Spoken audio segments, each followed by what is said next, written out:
Los chinos tienen una especie de dicho que es una especie también de maldición. Ojalá vivas tiempos interesantes. Y Argentina viene viviendo tiempos interesantes ya por lo menos en la última década. Pero sin duda Javier Milei como presidente va a ser interesante, incierto y de algún modo también puede ser desconocido.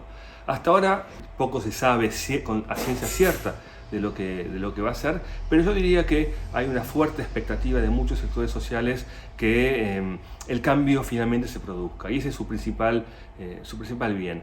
En el libro de Luis Alberto Romero sobre la breve historia de Argentina, decía que Alfonsín había asumido con un gran y escaso poder a la vez. El gran poder era su apoyo en la sociedad civil, en el electorado, en la sociedad en general. Y su escaso poder era el poder institucional, senadores, diputados, gremios, etc. Javier Milei viene a repetir la historia, lo que va a haber que ver con el paso del tiempo si se repite finalmente el mismo resultado. Pero mientras todas las cámaras están puestas en Milei, la prensa discute sobre sus políticas, sobre su gabinete, poco se debate de otros actores muy importantes del sistema político, radicales y peronistas. Los radicales tienen un gran desafío hacia adelante. El radicalismo tiene que, de alguna manera, empezar a preocuparse porque no logra representar a ningún sector social a nivel nacional con gran efectividad. Sí lo hace a nivel provincial, a nivel de las ciudades, por lo tanto sus gobernadores e intendentes son realmente protagonistas de la política.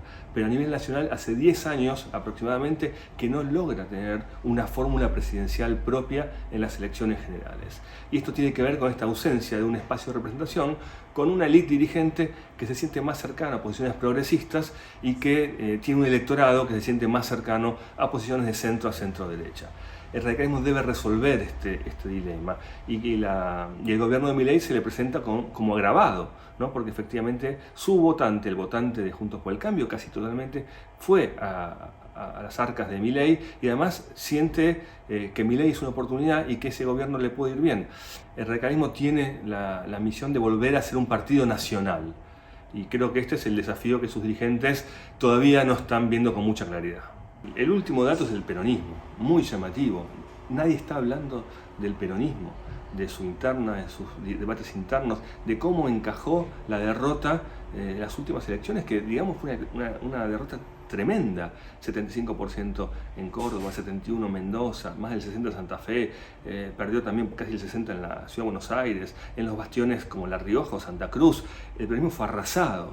Y no parece haber noticias de que esta derrota haya sido tomada. Por el contrario, lo que se escucha son tambores de guerra, la resistencia, vamos a ir contra Milei.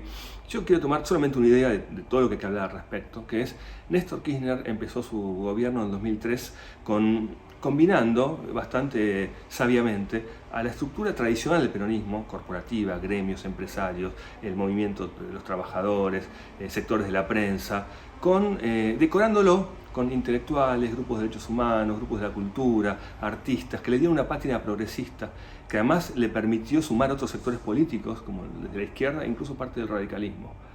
Pero en el fondo seguía siendo partido justicialista, disputando poder, que es lo que mejor sabe hacer.